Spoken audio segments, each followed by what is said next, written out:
21. Were you to attain but a little progress in meditation practice, at the moment of death you would not be dragged under by the force of negative karma, even if you have not attained enlightenment in this lifetime. Commentary. Karma is merely the darkness created by our defilements. Zen meditation is a bright wisdom. It is only natural that darkness is not something that can remain in the presence of light. 22. Zen practitioners should always reflect on themselves and consider deeply these questions. Are you aware of the 4 kinds of debt? Do you know that your body, a temporary composite of the 4 elements, is deteriorating moment by moment? Do you know that your life hangs tenuously on a single moment's breath? Do you constantly reflect on the diminishing good merit that has enabled you to meet the teachings of the Buddha and the patriarchs during this rebirth? Do you know how rare and precious it is to meet the supreme and holy Dharma? Do you remain within the temple precincts and abide by the precepts of a true practitioner? Or do you waste away your time chatting about senseless things with the people around you? Do you constantly provoke disagreements? Is your hua du clearly seen no matter what the activities of the day?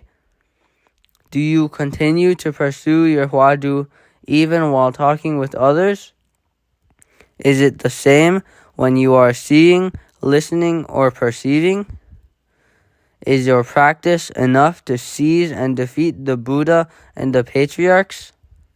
Can you faithfully transmit the Buddha's wisdom in this life by any means necessary? Do you think of hell's suffering when you sit or lie down in comfort? Are you confident that you will escape samsara with the body given you in this life? Is your mind unmoving even when the 8 winds are blowing? These are essential questions that every student of the way must constantly reflect on in the midst of everyday life. For as one ancient worthy said, if I cannot save this body even in this life, in what lifetime could I ever possibly save it? Commentary. The 4 kinds of debt are the indebtedness to parents, to country, to teacher, and to the donors who have materially supported our practice. The 4 elements that constitute our filthy body are earth, air, fire, and water. The humid chi energy of water comes from the mixture of a drop of your father's sperm with a drop of your mother's blood. The solid chi of your bones and flesh comes from the earth element.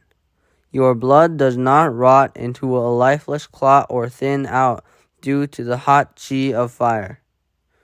Finally, your nostrils appeared before anything else in order to enable breathing, which depends on the movement of the chi of wind. The view that considers this body as filthy is derived from the Venerable Ananda's saying, base and full of impurity is sensual desire, for the enjoyment of sensual desire entails the mixing together of filthy, stinking substances. Our body is constantly deteriorating from one moment to the next, and since time never stops, it leaves behind the mark of wrinkles on your face and gray hair on your head. There is an old saying, today's appearance is already unlike yesterday's appearance.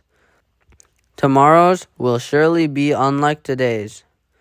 Indeed, the body is completely ephemeral. The demon of impermanence takes luscious pleasure in killing.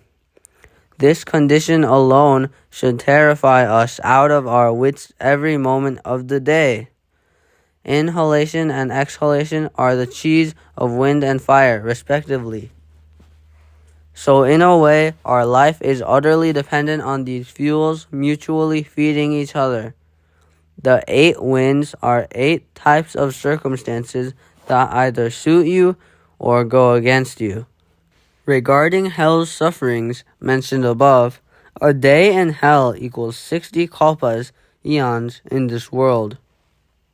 The suffering of hell are beyond any description. Plunged into molten metal and searing flames, dragged through mountains of swords and forests of jagged spears. This is what truly awaits you. Being reborn as a human is far rarer and more difficult than finding a needle that has fallen to the bottom of the deepest sea. I warn you of these things only out of great pity for your condition. Capping word. Mere intelligence, however great, cannot in any way dilute or restrain the force of one's self-made karma.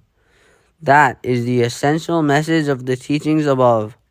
Dry wisdom, a wisdom of concepts, learned things, cannot save you from endless rebirth in the ocean of suffering. Rather, from moment to moment you should look inward, carefully reflecting on what you see. Only then can you be sure of not deceiving yourself. It is like drinking a glass of water. Only you can know for yourself whether it is hot or cold.